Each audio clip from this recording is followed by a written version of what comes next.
waktu sebentar untuk wawancara ke Bapak sebagai pemimpin atau kepala sekolah di sini, di SMP Negeri 1 Prajekan. Saya mendapat tugas, Pak, untuk program guru penggerak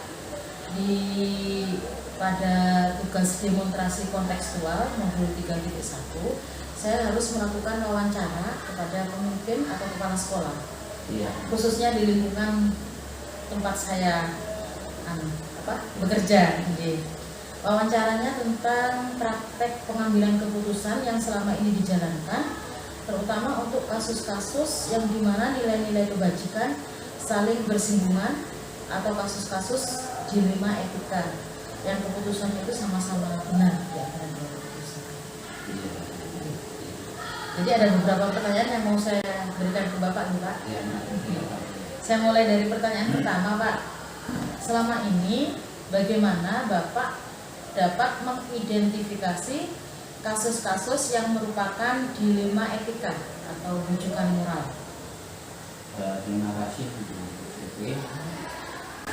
Di sekolah ini tentunya memang pasti ada dilema-dilema yang dihadapi dalam mengambil keputusan.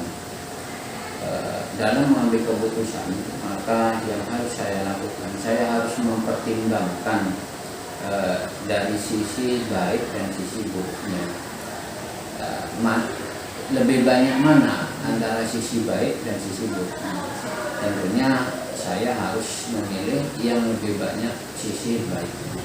Itu pun sisi baik dari sudut pandang bukan hanya dari saya, tapi dari teman-teman juga harus saya perhatikan.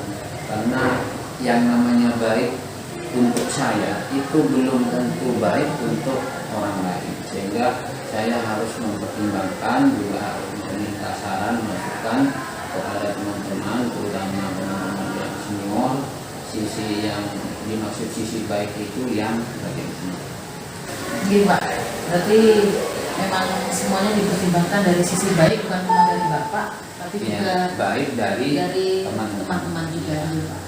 Terus pertanyaan kedua, Pak, selama ini bagaimana Bapak menjalankan keputusan di sekolah, pengambilan keputusan di sekolah, terutama untuk kasus-kasus di mana dua kepentingan yang sama-sama benar atau sama-sama mengandung nilai kebajikan, menjalankan pengambilan keputusan itu, Pak? Iya, terima kasih. Yang pertama, dasar hukumnya kalau memang ada regulasinya, aturannya itu harus saya sampaikan. Kemudian yang kedua, tentunya dari teman-teman yang mengatakan baik yang pertama dengan yang mengatakan baik yang kedua, saya harus mendekatkan dulu alasannya apa. Alasannya lebih masuk akal, lebih rasional yang mana? Lebih rasional yang baik yang A atau baik yang B. Nanti dipadukan dengan regulasi yang ada. Setelah itu diberilah pengertian sehingga baik A maupun B sebisa mungkin saya ambil jalan tengah-tengah. Ini ilmu bagi saya, Pak. Nanti tidak serta-merta langsung diambil keputusan. Betul. Jadi harus dari dua keputusan yang sama-sama baik, lebih cenderung dilihat dari regulasinya atau aturannya. Betul. Pertanyaan berikutnya, Pak, langkah-langkah atau prosedur seperti apa yang biasa Bapak lakukan selama ini? Yang pertama saya lihat dulu khususnya di sekolah ini, apakah saya harus mengambil langkah atau tidak. Saya lihat dari apakah sekolah ini membutuhkan itu apa enggak. Kalau tidak membutuhkan, maka saya tidak perlu mengambil langkah. Lebih baik saya ke program yang lain. Saya beri contoh begini, di sekolah kami itu ketika saya masuk di sini tidak mempunyai yang namanya tempat pasir untuk lompat jauh. Nah, di sisi lain juga ada yang memerlukan peralatan belajar. Kemudian saya harus melihat dulu lebih penting mana. Langkah yang pertama itu, ketika sudah jelas lebih penting yang tempat pasir untuk memperjauh, maka saya utamakan, tetapi tidak langsung serta-merta saya langsung membuatnya. Saya juga harus mengadakan rapat dulu, minta paling tidak saya mengumumkan lah. Tetapi lebih dari itu, lebih dari mengumumkan, saya juga minta masukan dari teman-teman, terutama khususnya guru olahraga. Karena yang jelas guru olahraga lebih ahli dalam ukuran, baik itu lebar, panjang maupun kedalaman. Sehingga dengan demikian apa yang saya programkan nanti bukan hanya memuaskan untuk saya, tapi memuaskan untuk semua warga sekolah. Karena kalau langsung saya mengadakan, langsung saya membangun, maka saya yang jelas tidak akan tahu ukuran itu. Seperti itu. Untuk pertanyaan berikutnya Pak, ini ada pertanyaan keempat. Hal-hal apa saja yang selama ini Bapak anggap efektif dalam pengambilan keputusan pada kasus-kasus yang berkaitan dengan dilema tadi? Ya, ada beberapa hal memang yang harus saya gunakan untuk mengatasi suatu masalah. Yang pertama, saya harus tahu dulu secara jelas masalahnya apa. Kemudian yang kedua, saya harus tahu juga siapa yang pantas untuk dimintai pendapat untuk masalah tersebut. Nah, kemudian kalau sudah tahu siapa yang pantas untuk dimintai pendapat atau saya minta bantuan, maka orang tersebut saya panggil, kemudian saya beritahu tentang permasalahan yang ada. Kemudian dengan orang tersebut saya harus berembuk dulu untuk mengatasi masalah itu bagaimana. Nah, setelah itu baru saya sampaikan kepada semua warga sekolah, dalam hal ini GTK, yaitu guru dan tenaga pendidikan. Sehingga masalah-masalah itu ketika dibahas dengan teman-teman guru itu tidak akan terlalu memakan waktu yang lama. Kenapa? Karena saya sudah minta pendapat, minta masukan kepada ahlinya. Nah, misalnya saja ada permasalahan anak, maka yang saya harus tahu adalah nakalnya itu seperti apa. Kemudian saya harus, langkah berikutnya saya harus memanggil guru BK tentunya yang tahu, yang ahli dalam mengatasi kenakalan. Setelah itu baru saya bawa ke rapat dinas untuk dibahas dengan teman-teman. Setelah itu barulah kita ambil keputusan. Jadi prosedurnya itu memang harus terlebih dahulu dilihat masalahnya gitu. Ya, dilihat masalahnya. Nanti berikutnya siapa yang berperan untuk penyelesaian ini yang diminta bantuan untuk pemecahannya. Iya. Pertanyaan berikutnya Pak, kelima ini Pak. Iya. Hal-hal apa saja yang selama ini merupakan tantangan? Mungkin ada tantangan dalam pengambilan keputusan pada kasus-kasus yang terjadi selama ini, kaitannya sama dilema itu. Ya, terima kasih. Yang namanya masalah ketika kita selesaikan, apalagi diselesaikan oleh orang banyak, itu sudah jelas, sudah pasti tidak akan semuanya setuju, tapi pasti ada yang sampai akhir pun juga tetap tidak setuju. Nah, maka langkah-langkah yang pertama, langkah pertama itu tentunya saya harus menjelaskan secara detail dulu maksud dan tujuan untuk permasalahan tersebut. Kemudian setelah itu saya akan memberikan waktu kepada mereka, kepada teman-teman untuk menyampaikan pandangannya. Nah, kemudian ketika ada dua sisi yang tidak sama, maka ya kami usahakan dua sisi itu yang tidak sama diusahakan untuk saling berdiri di tengah-tengah. Nah, sehingga sisi yang satu tidak mempertahankan pendapatnya, sisi yang kedua juga tidak mempertahankan pendapatnya. Nah, sebisa mungkin kedua belah pihak ini sama-sama mencari jalan tengahnya. Nah, kalau sudah bisa dicari jalan tengahnya, maka saya kan hanya tinggal ngecok saja. Saya tinggal karena saya tinggal membacakan saja. Nah, tidak harus saya sendiri yang harus menyimpulkan atau memutuskan ya. Jadi keputusan bisa dari teman.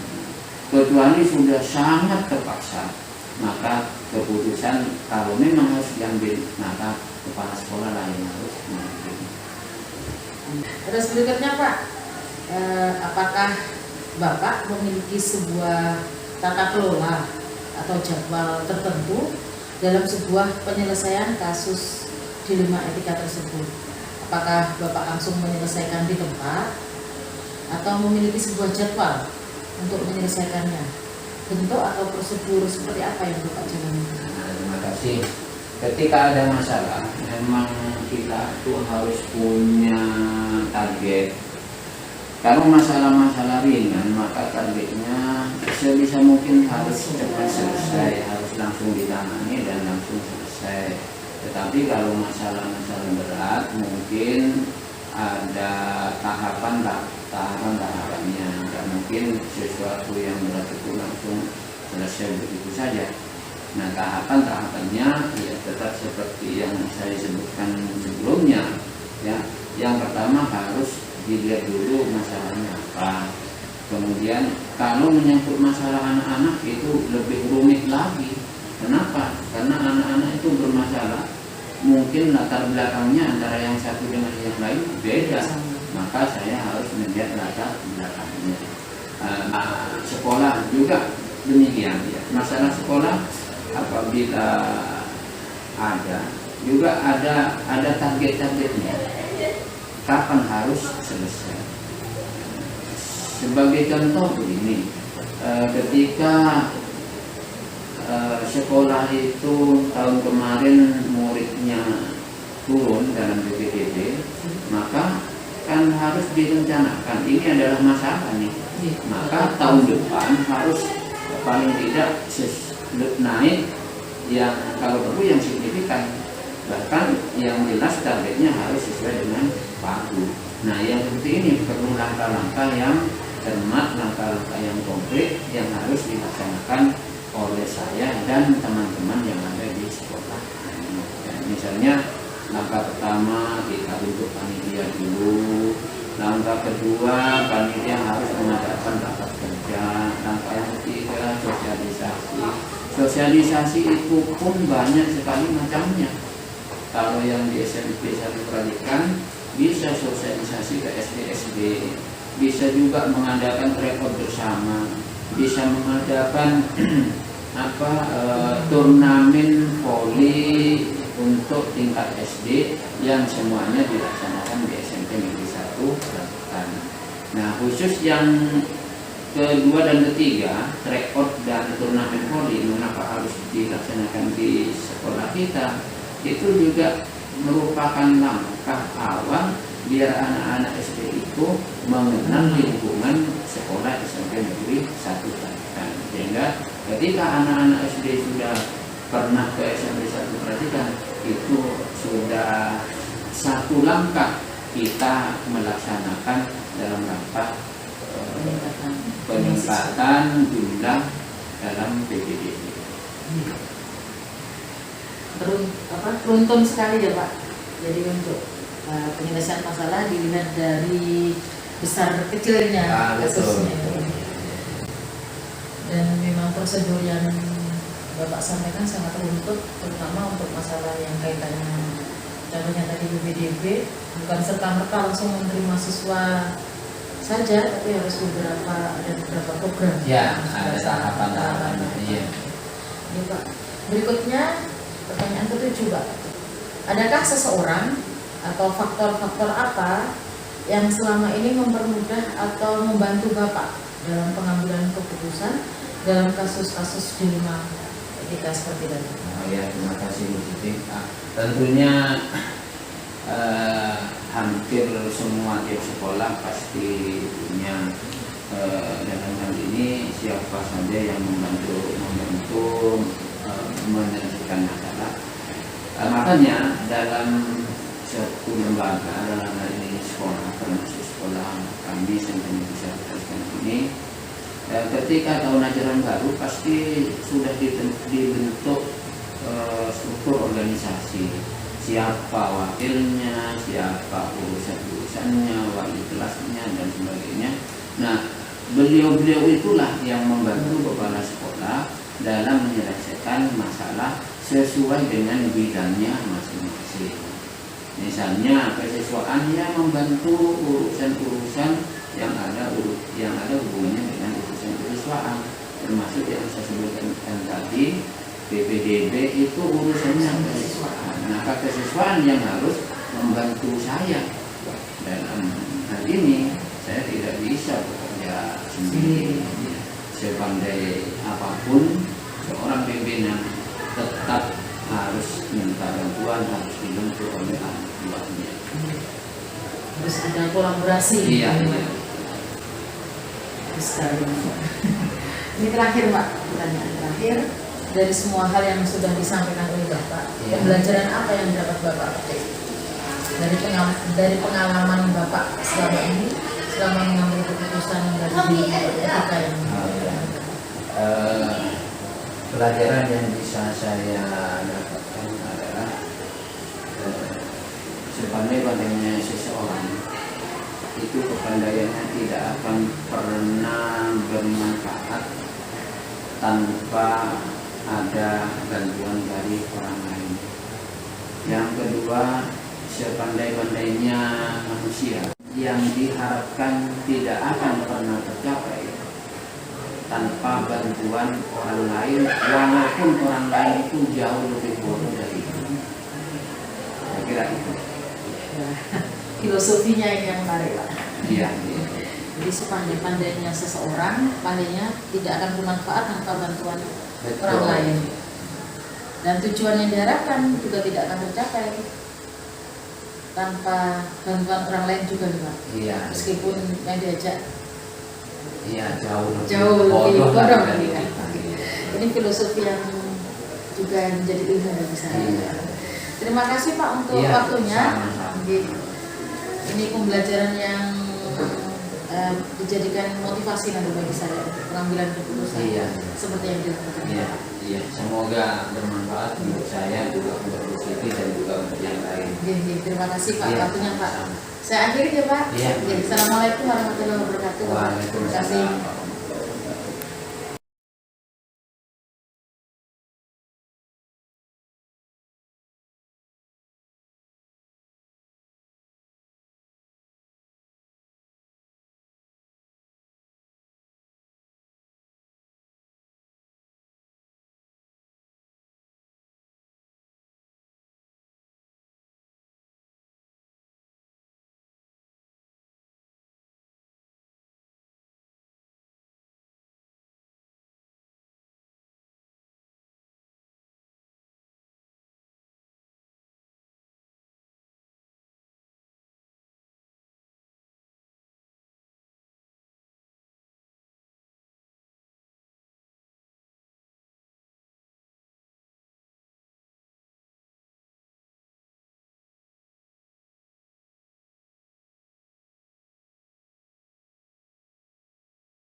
Bu Yayu. Waalaikumsalam warahmatullahi wabarakatuh. Bu Siti, bagaimana kabarnya? Asti? Alhamdulillah Bu, alhamdulillah baik. Saya mohon maaf mengganggu waktunya Ibu. Enggak apa-apa. Ada apa? Ini Bu, saya salah satu dari calon guru penggerak angkatan 7. Sekarang mendapatkan tugas dari demonstrasi kontekstual modul 3.1. Tugasnya yaitu saya harus melakukan sebuah wawancara tentang praktek pengambilan keputusan untuk kasus-kasus yang mengandung nilai-nilai kebajikan, yang mungkin nilai-nilai kebajikan itu saling bersinggungan. Yang saya harus wawancara adalah 2-3 pemimpin atau kepala sekolah. Salah satunya, mohon maaf saya mengganggu waktunya Bu Yayu, ini yang saya pakai. Ya nggak apa-apa, semoga saya bisa membantu dan mungkin bisa memuaskan. Sama-sama belajar ini ya. Jadi nanti ada beberapa pertanyaan yang mau saya sampaikan ke Ibu Ya. untuk sesi wawancara ini. Oke, boleh. Untuk pertanyaan yang pertama Bu, selama ini bagaimana Ibu dapat mengidentifikasi kasus-kasus yang pastinya sering terjadi ya di sekolah? Oh, sangat. Yang mana kasus itu bisa dikategorikan apakah termasuk dilema etika atau merupakan kasus rujukan moral Bu? Oke. Untuk pertanyaan ya, itu baru 1 atau 2 pertanyaan gitu? Baru satu. Itu baru 1 pertanyaan. Oke, saya ingin mencoba menjawab semampu saya untuk membantu ya, karena saya pun juga masih baru belajar sebagai pemimpin.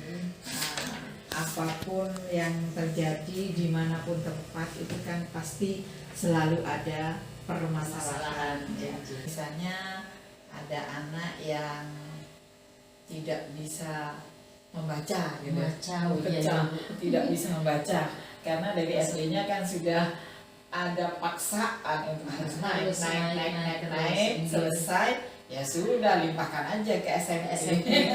Sementara di SMP mata pelajarannya sudah semakin berkembang kan.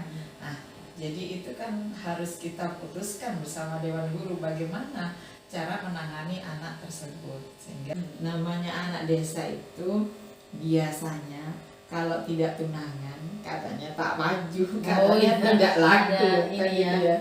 Bukan mitos itu namanya ya, sudah fakta. Kayak semacam tradisi dari orang tua itu kan malu. Anak kelas 4, kelas 5 SD itu kalau tidak bertunangan itu tidak laku katanya. Itu SD-nya ya. Ini yang saya dapatkan di sini. Sementara saya di Sata berapa minggu atau berapa bulan sudah dapat info seperti itu. Nah, kebetulan siswanya ada yang memiliki tunangan. Tetapi saya sebagai kepala sekolah kan harus membuat kebijakan, harus memberikan keputusan, dan itu kan memang harus kita grup ya, harus kita potong ya. Setidaknya lah kalau misalnya kita ada di sini kita bisa bermanfaat untuk orang banyak kan. Nah, bagaimana caranya? Ya, kami mencoba bekerja sama dengan guru-guru yang ada di sini, dengan guru BK gitu ya, untuk meminta mendatangkan kedua belah pihak, orang tua dari siswa kami dan orang tua dari tunangannya, karena anaknya selalu berseliweran di sini. Berseliweran kan termasuk mengganggu ya, yang melihat juga tidak nyaman gitu ya. Terus siswa yang lainnya juga akhirnya kan pengen juga gitu. Kalau ini dibiarkan sama kepala sekolahnya, saya juga mau tunangan besok kan gitu ya. Nah, ya itu. Jadi kita mencoba bekerja sama dengan guru-guru di sini, juga dengan guru BK, dan juga sama instansi perlindungan anak dan perempuan. Jadi kami mendatangkan dari sana orang tua sini yang termasuk wali murid di sini kami undang. Jadi kami juga setidaknya itu memotong tradisi yang kira-kira tidak seharusnya. Karena dalam peraturan pemerintah dalam pernikahan kan di umur itu sudah ditentukan, yang perempuan 20, yang laki 25, sementara anak-anak kami kan masih ingusan. Nah, itu masih di bawah umur, iya. Tapi itu juga perlu berpikir mungkin 100 kali lipat. Karena ini sekolah pinggiran. Kalau kami terlalu keras, kami tidak punya murid. Itu Dilema. mungkin iya dilema betul. Mungkin itu atau ada perannya Ya, itu untuk pertanyaan yang pertama. individunya. Oke. Yang disampaikan sama Ibu sangat Ya. sangat kompleks sekali ternyata kasusnya, Bu. Apalagi tentang kasus bahwa ada tradisi anak-anak di sini ternyata itu masih kecil-kecil sudah ditunangkan, Ya, apalagi ya. usianya kan masih belum sampai ke 17 tahun. Belum. Oke. Jadi ini berlanjut untuk pertanyaan kedua, Bu. Oke, boleh. Selama ini terutama salah satunya dengan kasus yang sekarang lagi dihadapi, bagaimana Ibu menjalankan pengambilan keputusan di sekolah Ibu, terutama dari kasus yang ada dua kepentingan yang sama-sama benar atau kepentingan yang sama-sama mengandung nilai kebajikan. Itu yang dikatakan dilema itu, dilema etika. Iya, betul. Apalagi kita keberadaannya di desa ya. Jadi kita harus betul-betul menguasai lingkungan masyarakatnya, bagaimana tradisinya, terus keadaan yang ada di situ, latar belakangnya bagaimana. Ya, memang sangat dilema sih. Yang akan saya ambil itu sebenarnya dilema. Tetapi kan memang harus bisa memutuskan mana yang terbaik, walaupun keputusan itu nanti akan bertolak bersinggungan gitu ya. Seperti anak yang ditunangkan pada masa SD ke SMP itu ditunangkan. Nah, itu kan memang harus kita selesaikan permasalahan itu. Karena kalau kita melanjutkan, tentunya ini sudah prediksi kita tidak mungkin akan menyelesaikan masa pendidikannya di masa depan. SMP. Nah, ini kan hubungannya ke masa depan depan. anak. Kalau misalnya orang tua itu paham, itu artinya kan mendolimi si anak. Iya kan, menyengsarakan si anak. Siapa bilang selesai menikahkan anak itu selesai permasalahannya? Tidak mungkin dong anak kecil dinikahkan, si laki belum punya pekerjaan, si perempuan sudah hamil, nanti akan melahirkan keturunannya. Terus apa yang harus dia makan itu loh, kalau misalnya tidak bekerja, kan juga menyengsarakan kedua orang tua. Jadi kedua belah pihak itu kan kesulitan, nanti akan ada di fase kesulitan. Nah, saya sebagai pemimpin di sini, saya harus menyudahi seperti itu, memberikan contoh-contoh teladan yang baik, seperti yang saya katakan tadi, bekerja sama dengan dinas-dinas instansi tertentu seperti perlindungan anak dan perempuan, harus saya rangkulkan, memberikan contoh-contoh.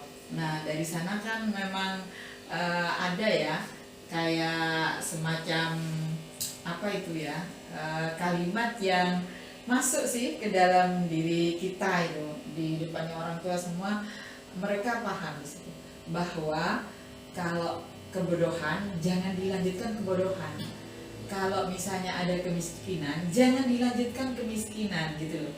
Iya kan, kalau misalnya anak tidak selesai sekolahnya kan berarti kita meneruskan kebodohan, meneruskan kemiskinan gitu. Nah, itu jangan sampai. Kalau ini terjadi terus, kapan Indonesia mau maju? Kan tetap aja berkembang aja. Yang berkembang badannya nanti masing-masing, bukan kepintarannya, bukan meneruskan keturunannya dengan maksimal sampai punya IQ yang bagus kan di situ ya.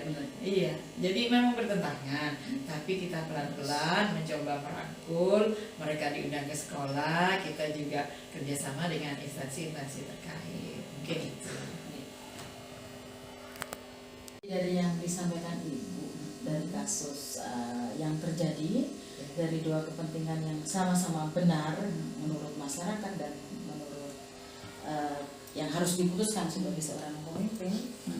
Jadi ada beberapa hal ya Bu, salah satunya bahwa guru itu harus bisa memberikan teladan. Terus juga keputusan berikutnya harus bisa merangkul orang tua kaitannya dengan banyaknya kasus anak yang sudah istilahnya tunangan dini dan juga bekerja sama Jika bakal mau pernikahan dini dan juga bekerja sama dengan instansi sangat bagus sekali. Terus ada pertanyaan ketiga Bu, mungkin secara umum nggak harus ke satu kasus ini langkah-langkah atau prosedur seperti apa yang biasa Ibu lakukan selama ini?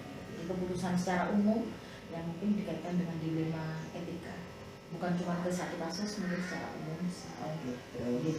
Sebagai leader ya, berskala ya. Sebagai Ya, leader. terima kasih. Kalau misalnya berbicara langkah-langkah atau prosedur dalam sebuah instansi, seorang pemimpin atau leader itu kan memang harus punya kebijakan, harus punya keputusan. Tapi saya pribadi tidak langsung memutuskan sendiri. Memang sudah ada gitu ya. Tapi kami selalu menyempatkan waktu untuk mengundang guru, entah itu melalui undangan, entah melalui dari WA group, itu biasanya kami sampaikan. Besok dimohon kehadirannya jam sekian dalam kegiatan ini, biasanya gitu. Jadi itu langkah-langkah saya. Semakin menarik Bu untuk pembicaraan saya dengan Ibu, jadi saya semakin banyak belajar. Ini ada pertanyaan berikutnya. Setelah langkah-langkah ini ada pertanyaan, hal-hal apa saja yang selama ini Ibu anggap efektif dalam pengambilan keputusan pada kasus-kasus yang berkaitan dengan dilema etika, Gitu ya.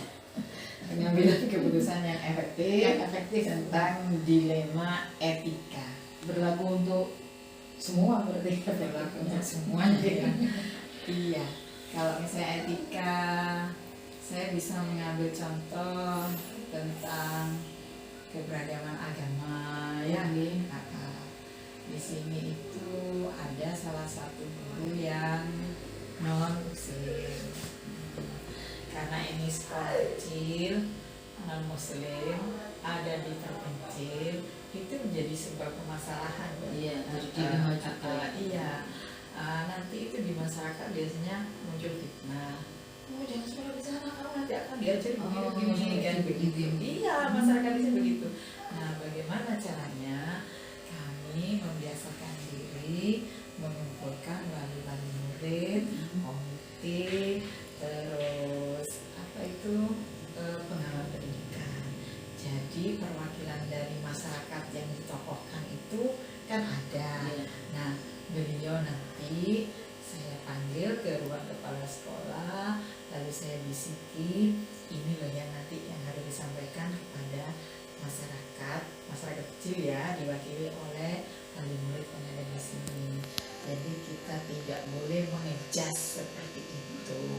Sementara yang terjadi pada faktanya, walaupun non muslim, beliaunya itu malah sangat banyak membantu tentang kegiatan keagamaan. Jadi ditunjukkan lewat ada toleransi tinggi, ditunjukkan lewat kepribadiannya, lewat tingkah lakunya. Akhirnya alhamdulillah masyarakat bisa menerima. Karena kita biasa Bu, kalau misalnya hari raya kita suat ke masyarakat. Jadi mereka dimanusiakan oleh manusia kan. Iya benar. Itu dilema etika yang hati kepedulian. Hal-hal apa saja yang selama ini merupakan tantangan dalam pengambilan keputusan pada kasus-kasus dilema etika, yang menjadi tantangan terutama dalam setiap mau mengambil keputusan, mungkin kontradiktif gimana gitu tantangannya. Untuk mengambil keputusan mesti ada tantangan, karena manusia ini kan berbeda, sama-sama punya ide, sama-sama punya kemauan, gitu. Pemikiran ya Bu. Pemikiran Sama. Sekarang bagaimana kita bisa menyelami pribadi-pribadi mereka masing-masing. Jadi sebelum mengambil keputusan, biar tidak ditentang, biar mulus-mulus saja. Tengah malam kita bicara dulu sama Allah, komunikasi dengan Allah. Ya Allah, hamba besok akan mengambil keputusan dan di depan orang banyak. Mohon ya Allah diizinkan dan diridhoi, lancarkan dan sukses. Jadi hati mereka sudah kita Coba tiup dulu ya, diketuk dan ditiup untuk apa agar lunak lah harusnya gitu. Tapi tantangan pasti ada. Dari salah satu, dari salah dua pasti ada. Tapi ya itulah, hatinya kita lunakkan dulu gitu. Jadi kita tidak bisa lepas dari situ gitu ya. Alhamdulillah, tapi untuk begitu ambil keputusan selesai gitu, mengiyakan gitu.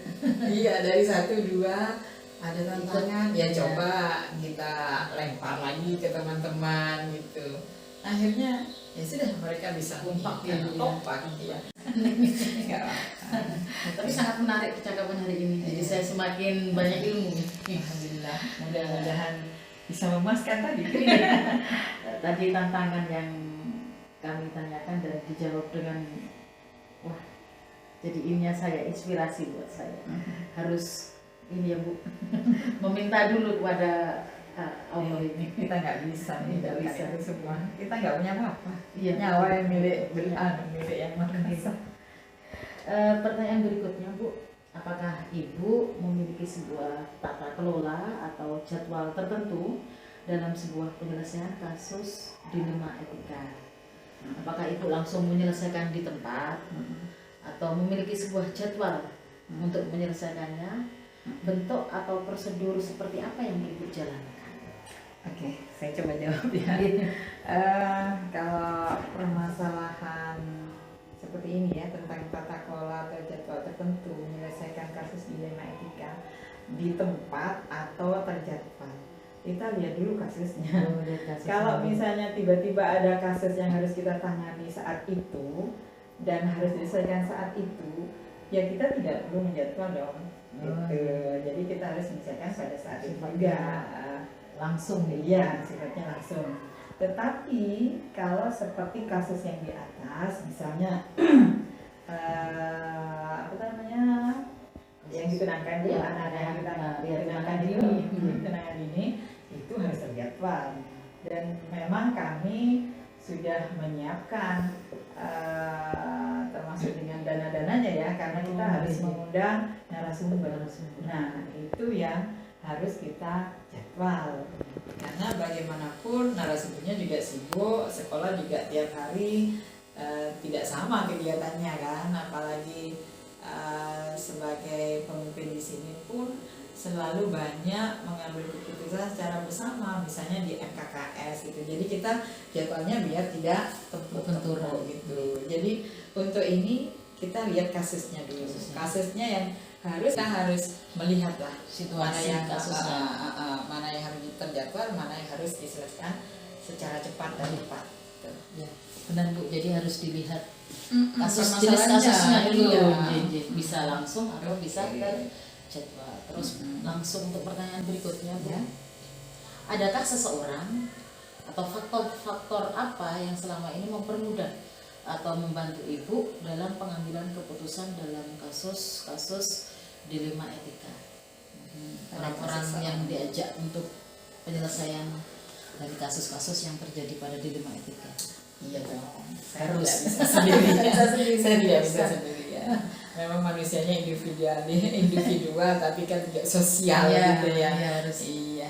Ya di mana tempatnya harus individu, di mana tempatnya harus sosial. Karena ini harus pengambilan keputusan, pasti saya punya lah orang-orang yang bisa saya percaya untuk saya ajak ngomong-ngomong. Kalau misalnya ada kasus seperti ini nanti bagaimana gitu. Tetapi di awal kita juga sudah punya keputusan sendiri kan gitu ya. Nah, sementara nih, benar nggak ya kalau aku mengambil keputusan seperti ini kan gitu ya. Pertimbangan ya. Pertimbangan, iya. Jadi di sana aja keputusan menimbang, memutuskan kan gitu. Kan harus ada pertimbangan tertentu. Jadi ya, insya Allah ada. Pasti ada yang diajak untuk mempertimbangkan Komunikasi keputusan dulu dengan hablumillah, lalu ke hablumminasnya kan gitu. Ini terakhir Bu. Oke. Ya, mohon maaf jadi benar-benar menyita waktu ini. Saya Terakhir yang saya tanyakan, dari semua hal yang telah Ibu sampaikan, pembelajaran apa yang dapat Ibu petik dari pengalaman Ibu mengambil keputusan dilema etika? pembelajaran ya. Mungkin ini pelajaran ke ibu sendiri ini setelah Saya sebagai sendiri, pemimpin Iya, dalam betul, mengambil betul, keputusan. betul. Manusia hidup itu nggak lepas dari belajar. Iya, dari kecil aja kita sudah belajar. Pasang baju, mandi, makan, itu kan kita Dari belajar. kecil sudah, dari kecil iya. kan sudah ada pembelajaran etika gitu. Apalagi jadi seorang pemimpin, banyak orang yang dipimpin. Apakah di dalamnya ada pembelajaran? Oh jelas ada pembelajaran. Dimana saya secara pribadi seorang perempuan ya, seorang perempuan kan harusnya rusuk sebelah kirinya suami ya. Seharusnya tidak haruslah kita duduk di situ, tapi karena ada apa yang ibu kita Kartini itu, yang ibu kita Kartini itu perempuan sama Oh gitu. iya, Emansipasi, gender, gender ya, emansipasi. Ya tentunya banyak memberikan pembelajaran pada saya pribadi, bagaimana mengatasi kesulitan, bagaimana menyenangkan orang banyak gitu ya, mensejahterakan orang banyak. Di situ tuh kan tantangan. Iya. Sebelumnya kita nyaman lah posisi kita sendiri. Ya biarlah katanya itu, ya biarlah katanya itu kan di awal seperti itu. Tapi kalau sudah sebagai pemimpin kan memang agak, kalau dibilang ruwet jangan dibilang ruwet ya, karena kita sudah memilih, sudah tanda tangan. Akhirnya kita kan harus belajarnya ya, harus cepat, harus tanggap, harus tepat mengambil keputusan. Itu pembelajaran saya. Dan keputusan itu menyamankan orang banyak. Bisa apa ya? Bisa legowo gitu loh orang-orang. Kan ditakutkan begini. Seorang pemimpin dia sangat egoistis. Apa yang dia miliki, apa yang dia ingin sampaikan, ya itu seperti itu. Saklek gitu ya. Nah, saya takut menjadi orang yang seperti itu.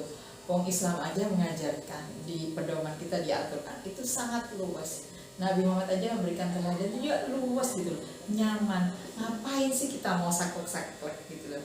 Ya tata tertib urutannya kita ikuti, tapi hati nurani juga harus berjalan di situ. Gitu.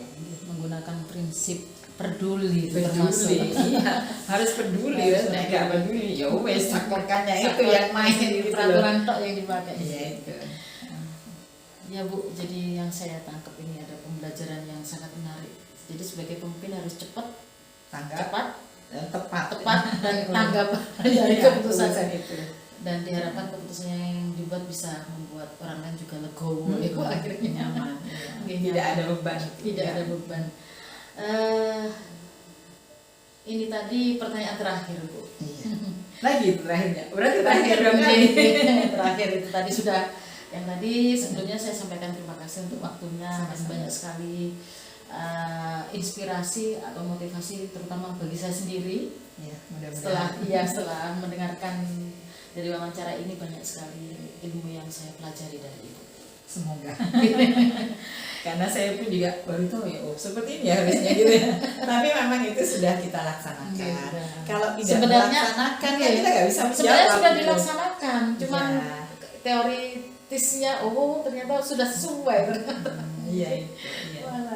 Jadi begitu saja Bu untuk wawancara hari ini. Terima kasih untuk waktunya dan mohon maaf mengganggu sudah waktunya Bu Yayu. Nggak apa, sama-sama terima kasih. Mohon maaf kalau misalnya ada kekurangan, ada salah-salah kata, karena yang benar memang punya Allah semata. Dan semoga itu bermanfaat. Dan sukses selalu Siti. Amin, terima kasih, insya Allah bermanfaat.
Assalamualaikum warahmatullahi wabarakatuh, Ibu. Waalaikumsalam warahmatullahi wabarakatuh, Bu Siti. Mohon maaf mengganggu waktunya Ibu. Saya dari calon guru penggerak angkatan 7, Bu, mendapat tugas untuk demonstrasi kontekstual 3.1 untuk mewawancarai pemimpin atau kepala sekolah. Nah, jadi saya akan mewawancarai Ibu selaku kepala sekolah di sini, Ibu, berkaitan dengan praktik pengambilan keputusan yang selama ini sudah dijalankan, terutama untuk kasus-kasus yang dimana nilai-nilai kebajikan saling bersinggungan, Bu, atau untuk kasus-kasus yang biasa disebut dengan dilema etika yang sama-sama benar, dua keputusan yang sama-sama benar di antara dua, biasanya seperti itu. Jadi akan ada pertanyaan yang akan saya berikan kepada Ibu berkaitan dengan wawancara yang akan saya lakukan. Pertanyaan pertama, Bu, selama ini bagaimana Ibu dapat mengidentifikasi kasus-kasus yang merupakan dilema etika atau bujukan moral? Untuk mengidentifikasi kasus-kasus semacam dilema etika itu, ya tentunya saya mendapatkan informasi dari guru BK. Nah, di sini sebenarnya untuk prosedurnya itu, jika ada siswa istilahnya yang bermasalah, wali kelas terlebih dahulu mestinya. Jadi wali kelas yang lebih tahu siswanya seperti apa. Kemudian kalau bisa mereka selesaikan dulu. Jika wali kelas tidak bisa menyelesaikan sendiri, maka wali kelas harus berkoordinasi dengan guru BK sehingga mereka bersama-sama untuk menyelesaikan kasus ini. Kemudian jika masih belum bisa terselesaikan, maka baru ke kepala sekolah, sehingga kepala sekolah akan mengetahui berbagai macam kasus yang dialami oleh siswa, terutama yang termasuk dalam kasus dilema etika. Jadi seperti itu, Bu. Jadi untuk mengidentifikasi apakah kasus ini dilema etika atau bujukan moral, berarti harus ada informasi terlebih dahulu, ya? Tidak langsung ke ibu biasanya, Jin. Ya. Kalau kasusnya dengan murid, berarti harus dari wali kelas, ke guru BK, baru kepala sekolah. Jadi, pertanyaan kedua, Bu, selama ini bagaimana Ibu menjalankan pengambilan keputusan di sekolah Ibu, terutama untuk kasus-kasus di mana dua kepentingan yang sama-sama benar atau sama-sama mengandung nilai kebajikan? Untuk mengambil keputusan, Bu Siti, saya tidak sendiri, sehingga mesti harus saya koordinasikan dulu, kita rembuk dulu, tidak hanya dengan wali kelas dan guru BK, tetapi juga dengan guru-guru yang lain. Karena guru yang lain atau dewan guru itu kan yang lebih tahu anak ini seperti apa setiap harinya di kelas. Kemudian baru kita putuskan yang sekiranya tidak merugikan di kedua belah pihak. Jadi seperti itu, anak juga tidak dirugikan, sekolah juga atau guru terutama itu tidak merasakan rasa berat. Harus kita putuskan seperti ini. Jadi seperti itu. Kadang kan dulu ada yang merasa tidak ikhlas atau berat untuk memutuskan. Nah, ya tidak legowo seperti itu. untuk memutuskan, sehingga mereka kadang-kadang masih berpikir, nah biarlah anak ini diputuskan misalnya, oh enggak usah naik, enggak lulus, jadi seperti itu. Jadi yang sekiranya dua-duanya sama-sama tidak merugikan, nah itu yang kita putuskan. Jadi melihat kasus terlebih dahulu berarti tidak serta-merta langsung diputuskan gitu. Iya. Berarti harus ada koordinasi. Ya, harus koordinasi baik itu dengan guru BK, wali kelas, dan dengan guru. Jadi guru yang lain. Sama-sama legowo dua-duanya. Ya, dari Ya. kasus ini. Bukan cuma dari pihak murid tapi juga mungkin guru sebagai pemberi nilai. Iya. Kadang-kadang kan guru itu tidak Ikhlas ya. Untuk pertanyaan berikutnya Bu, ketiga, langkah-langkah atau prosedur seperti apa yang biasa Ibu lakukan selama ini untuk memutuskan untuk membuat suatu keputusan secara umum mungkin Bu, keputusan yang secara umum di setiap kasus. Ya, secara umum kalau di setiap kasus ya seperti itu, yang sekiranya karena kita ini kan ini Bu Siti, untuk siswa itu kan prioritas ya nomor satu, ya kan seperti itu. Jadi sebaiknya ya kita ya prioritas itu berpihak pada murid, jadi seperti itu. Sehingga ya itu tadi langkah-langkahnya ya prosedural lah seperti itu.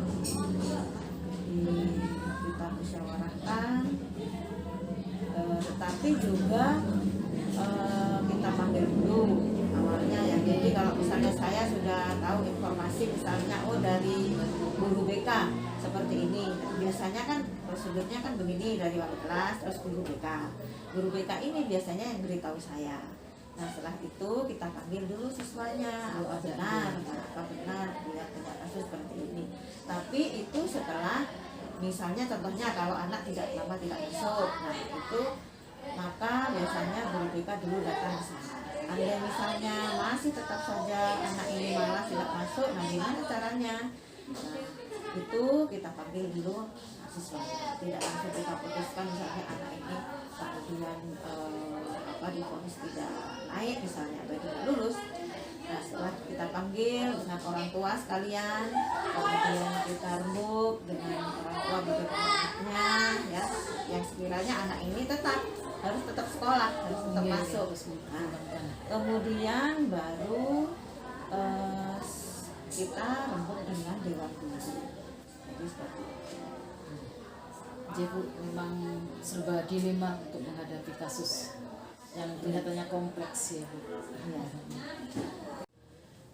Untuk pertanyaan berikutnya Bu, ini ada pertanyaan, hal-hal apa saja yang selama ini Ibu anggap efektif dalam pengambilan keputusan pada kasus-kasus dilema etika seperti tadi? Iya, keputusan-keputusan yang Dianggap efektif. Jadi begini Bu Siti, misalnya ada siswa kemarin itu yang ternyata kelas 9 ya, ternyata itu lama tidak masuk, padahal harus mengikuti ujian sekolah, jadi atau USPBK. Ternyata anak ini lama tidak masuk, padahal di awal anak ini sudah masuk pada daftar nominasi. Nah kemudian anak ini tidak ikut ujian praktek, tidak ikut PAT, termasuk USPBK. Nah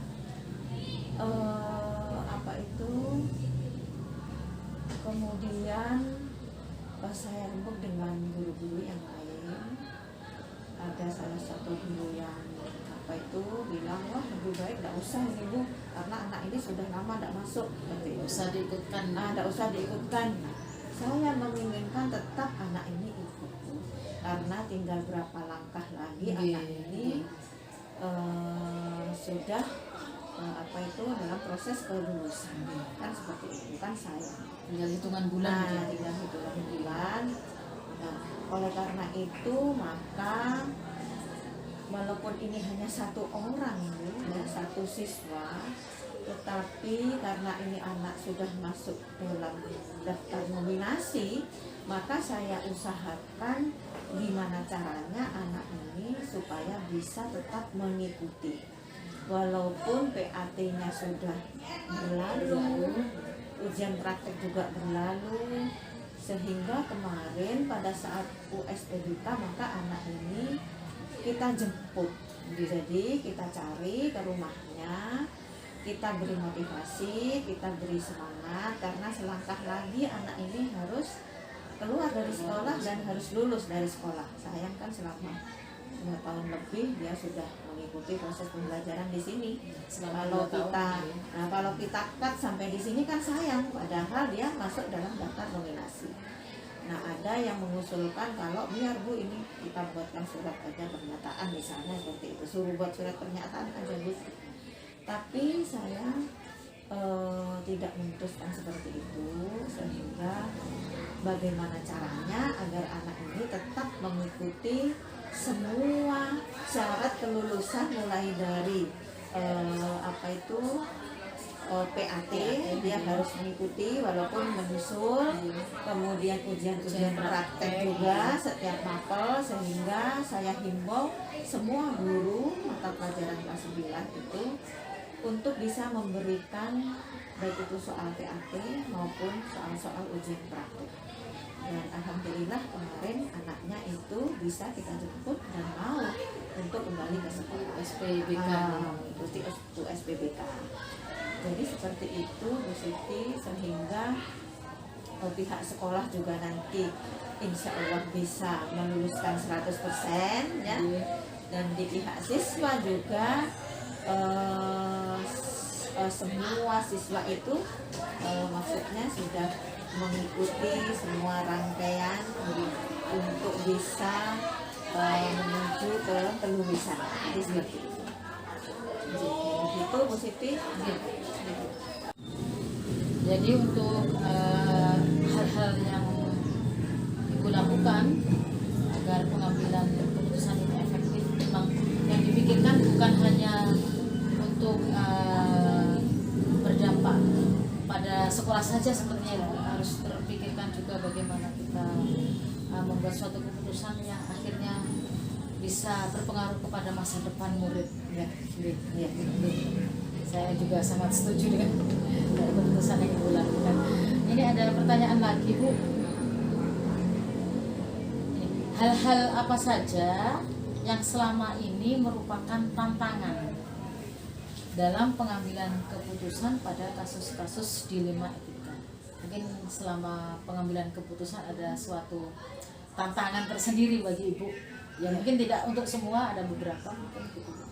Iya, tantangannya itu Bu Siti yang menurut saya itu yang berat ya, itu adalah dari guru sendiri. Kadang setiap guru itu kan tidak sama, cara berpikirnya juga tidak sama, sehingga ini yang membuat saya harus benar-benar untuk pengambilan keputusan itu bisa sekiranya bisa diterima oleh semua pihak. Iya, karena seperti contohnya yang tadi ada beberapa guru yang tidak menginginkan, ya sudah biar sudah Bu, anak ini biar sudah tidak naik, salah sendiri dan seperti itu. Opsi gitu Ya. dari beberapa. Ini sudah lama Bu, sudah didatangi ke rumahnya tapi anaknya tetap tidak. Nah, akhirnya saya cari lagi yang sekiranya cara gimana untuk bisanya siswa ini tetap mengikuti ujian misalnya seperti itu. Nah, akhirnya yaitu tadi kita carikan yang sekiranya guru yang tahu rumahnya, yang tahu betul kenapa alasannya anak ini kok lama tidak masuk, sehingga sampai menjelang USPBK anak ini tidak ada. Jadi seperti itu Bu Siti, saya kira tantangannya yang terberat adalah itu di Intern dari guru, guru. intern dari guru itu sendiri, karena pemikiran guru itu tidak tidak sama. sama. Jadi, Ya, ada yang menginginkan jangan Bu, kasihan, karena ini kan sudah tinggal selangkah lagi anak ini harus lulus. Jadi seperti itu. Ada yang biar sudah Bu, tapi kan kita pikirkan, kita cari alasannya kenapa dia kok tidak masuk terlebih dahulu. Ternyata memang hanya karena mungkin dia jauh, tidak punya uang transport Bu. Akhirnya ya kita setiap hari anak ini kita jemput. Nah, untuk mengikuti ujian akhir kita jemput, pulang juga kita antar. Jadi seperti itu. Termasuk salah satu solusi ya Bu. Iya. Oke. Tantangan terberat yang memang karena setiap orang tidak memiliki pemikiran yang Iya, tidak. kadang berbeda nih Bu. Iya. Tapi Ibu sebagai pengambil keputusan sudah membuat suatu keputusan yang bijak bagi menurut saya. Pertanyaan berikutnya Bu, apakah Ibu memiliki sebuah tata kelola atau jadwal tertentu dalam sebuah penyelesaian kasus dilema etika? Maksudnya apakah Ibu langsung menyelesaikan di tempat atau memiliki sebuah jadwal untuk menyelesaikannya? Bentuk atau prosedur seperti apa yang biasanya Ibu jalankan? Untuk jadwal biasanya tidak ada, jadwal Membuat keputusan khusus jadwal begitu Bu Siti, karena kadangkala itu untuk menyelesaikan satu masalah yang terutama masalahnya ini yang menyangkut yang termasuk pada dilema etika itu kan tidak setiap hari ya, setiap hari ada kan seperti itu, sehingga ya misalnya ya begitu saya tahu ada kasus seperti ini, maka segera kita selesaikan, segera saya koordinasi, ada keputusan. ya, segera saya koordinasi guru BK, begitu guru BK menginformasikan pada saya akan segera saya tindak lanjuti, ya, dan segera juga kita rembuk dengan guru yang lain, kemudian segera juga kita putuskan. Berarti secara langsung biasanya Iya. memutuskan suatu penyelesaiannya kaitannya dengan dilema etika yang bisa dihadapi. Pertanyaan berikutnya Bu, adakah seseorang atau mungkin faktor-faktor apa yang selama ini mempermudah atau membantu Ibu dalam pengambilan keputusan dalam kasus-kasus dilema etika tersebut? Untuk ini Bu Siti, ya, saya tentu saja juga dibantu oleh pihak guru. Gitu. Untuk menyelesaikan ini selain guru BK yang lebih tahu penyelesaian masalah, terutama yang termasuk ada kasus dilema etika itu, saya juga dibantu oleh beberapa guru yang jelas. Nah, jadi memang yang berperan penting itu kan juga guru. Nah, sehingga ya guru ini yang selalu membantu saya untuk ya, jadi ada Faktor pengambil keputusan tadi. ya.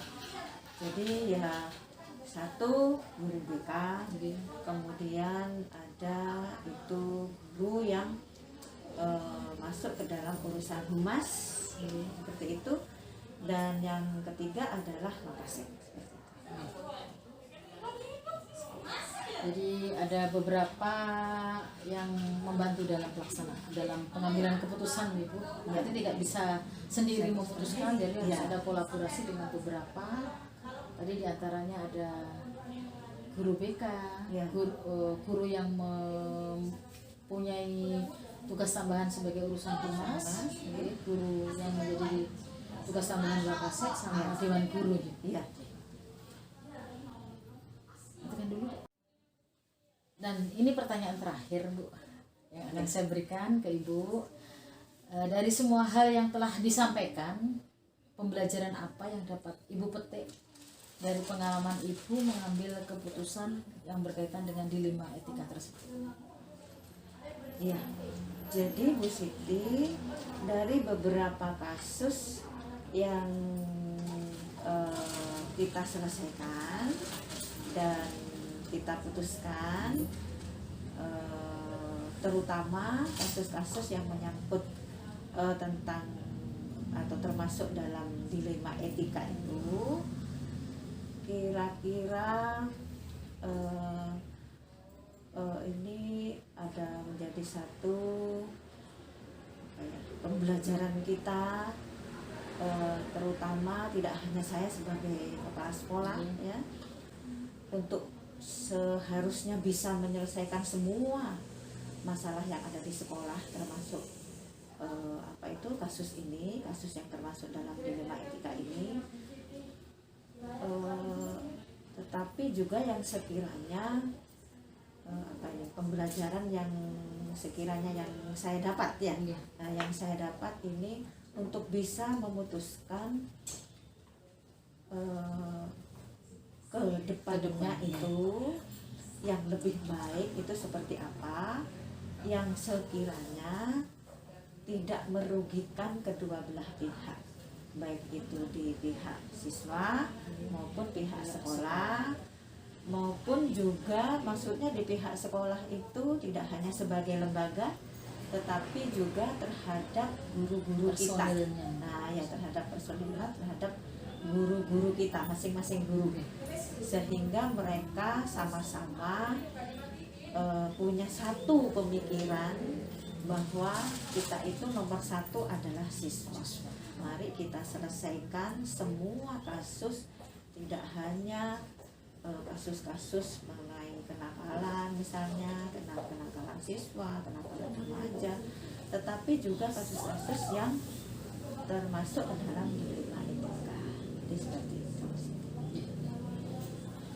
Sangat terinspirasi sekali saya dengan jawaban dari Ibu. Jadi di sini setiap keputusan itu paling tidak harus mengutamakan kepentingan siswa, ya, gitu. Siswa. Meskipun tetap harus memperhatikan termasuk ke personil, bukan sekolah saja, personil atau guru-gurunya juga Ya. Jadi harus ikhlas akhirnya Ya, semuanya demi ikhlas. untuk kepentingan siswa. Ya. Ya Bu, itu saja Seperti itu. saja wawancara saya kepada Ibu. Terima kasih untuk waktunya dan terima kasih untuk ilmunya kepada saya juga. Sama-sama, Bu Siti. Mudah-mudahan bermanfaat, bisa menginspirasi juga untuk setiap guru, tidak hanya calon guru penggerak ke depannya mungkin, tetapi juga untuk guru-guru yang lain guru gitu, dalam hal termasuk juga saya keputusan. sebagai kepala sekolah. Jadi Bu, terima kasih. Mohon maaf Sama-sama, sekali lagi sudah Bu mengganggu. Siti. Terima kasih waktunya ya Bu. Sama-sama, Saya langsung Bu Siti. pamitan. Nggih. Assalamualaikum warahmatullahi Waalaikumsalam wabarakatuh. warahmatullahi wabarakatuh. Berikut adalah refleksi dari hasil wawancara yang sudah saya lakukan kepada 3 kepala sekolah.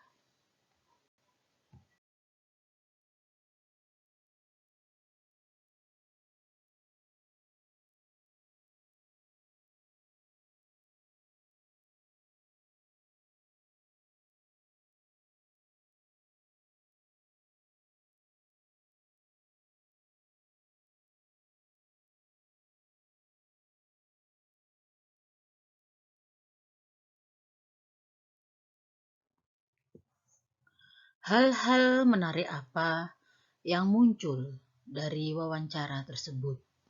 Pertanyaan-pertanyaan mengganjal apa yang masih ada dari wawancara bila dibandingkan dengan hal-hal yang Anda pelajari seperti 4 paradigma, 3 prinsip, dan 9 langkah pengujian?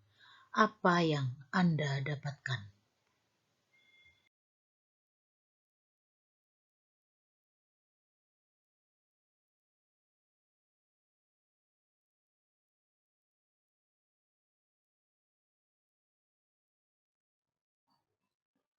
Hal-hal menarik yang muncul dari wawancara yang sudah saya lakukan terhadap 3 pemimpin kepala sekolah ini adalah telah memberikan pembelajaran, motivasi, dan inspirasi kepada saya atas cara kepala sekolah ini membuat suatu keputusan yang didasarkan pada rasa penuh tanggung jawab, nilai-nilai kebajikan universal, serta berpihak pada murid.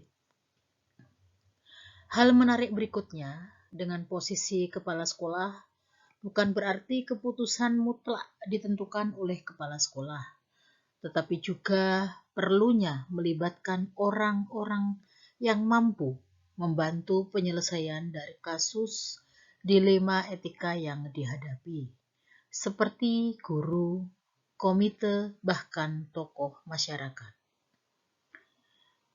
Hal menarik berikutnya bahwa kepala sekolah membuat keputusan yang diharapkan memiliki dampak positif atau kebaikan. Bukan hanya kebaikan menurut kepala sekolah, tetapi kebaikan yang bisa dirasakan manfaatnya untuk semua pihak.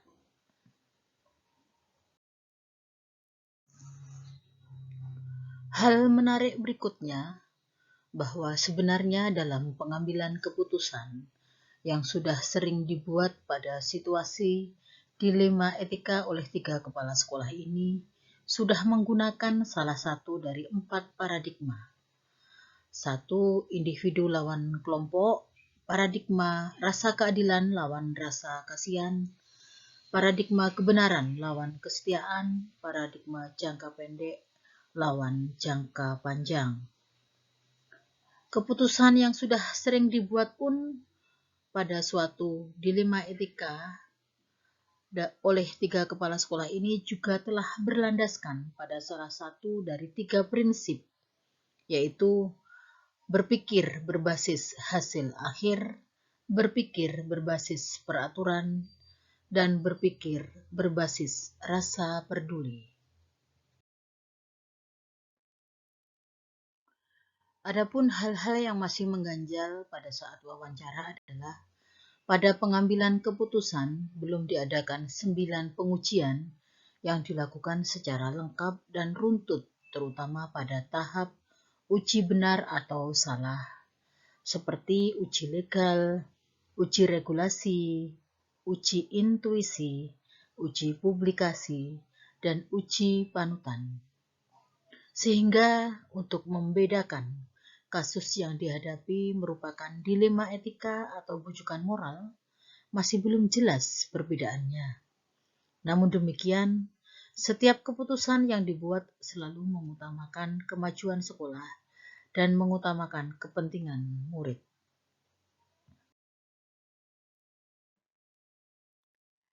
Refleksi berikutnya ada pertanyaan kedua. Bagaimana hasil wawancara antara 2-3 pimpinan yang Anda wawancarai? Adakah sebuah persamaan atau perbedaan? Kira-kira ada yang menonjol dari salah satu pimpinan tersebut? Mengapa? Apa yang membedakan?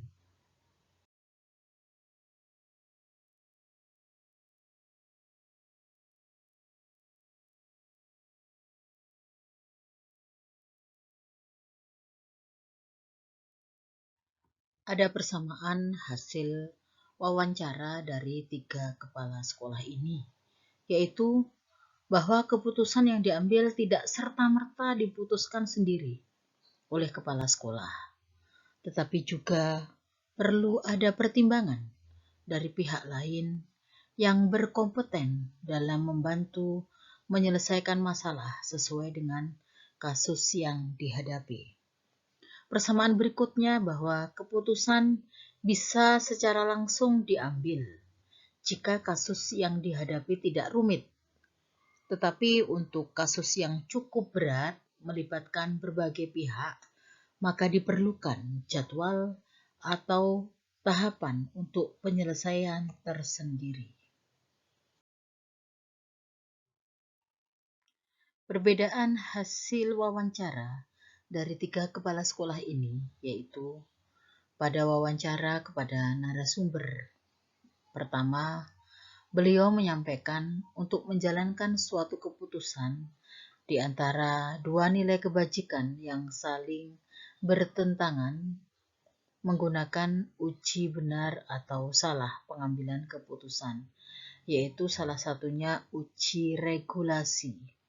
Jadi aturan atau regulasi perlu ditinjau apakah ada pelanggaran atau tidak. Sementara pada dua narasumber yang lain belum tersampaikan tentang adanya uji benar atau salah ini sebelum pengambilan keputusan. Jadi narasumber pertama lebih runtut menggunakan 9 uji pengambilan keputusan.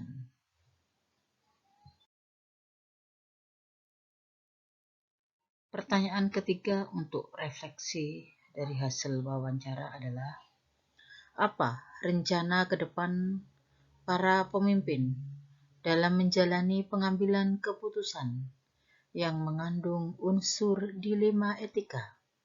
Bagaimana mereka bisa mengukur efektivitas pengambilan keputusan mereka?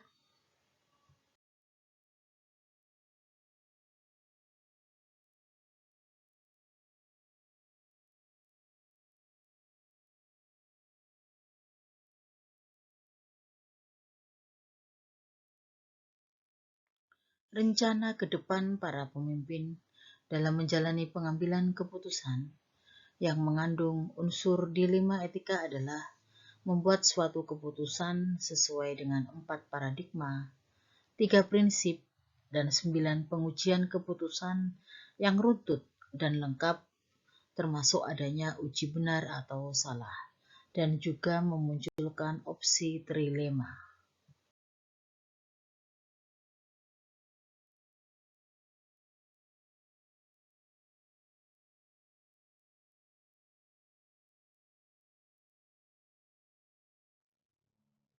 Cara mengukur efektivitas pengambilan keputusan adalah 1. Melakukan refleksi dari keputusan yang sudah dibuat dengan mengevaluasi dampak dari keputusan yang sudah diambil. Kedua, selalu melakukan kolaborasi dengan pihak-pihak yang berkompeten untuk sumbangsih pemikiran dalam penyelesaian masalah dilema etika yang terjadi.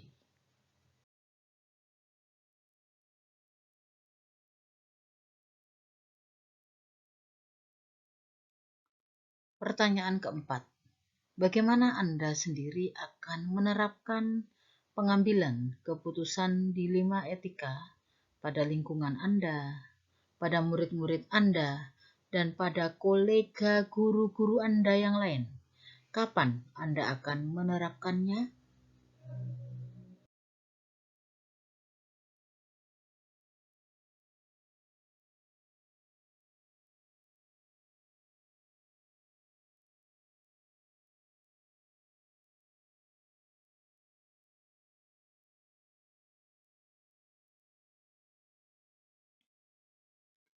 Mulai sekarang, saya akan berlatih menerapkan pengambilan keputusan dengan menggunakan salah satu dari 4 paradigma dan berlandaskan 3 prinsip dan 9 pengujian pengambilan keputusan yang telah saya pelajari pada modul 3.1 ini dalam menghadapi permasalahan dilema etika, baik yang melibatkan murid dalam kegiatan belajar mengajar maupun juga permasalahan yang terjadi dengan teman sejawat di lingkungan sekolah.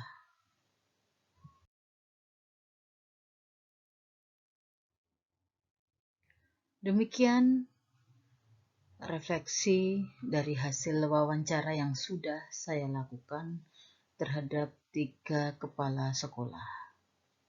Terima kasih. Salam guru penggerak, tergerak, bergerak, dan menggerakkan.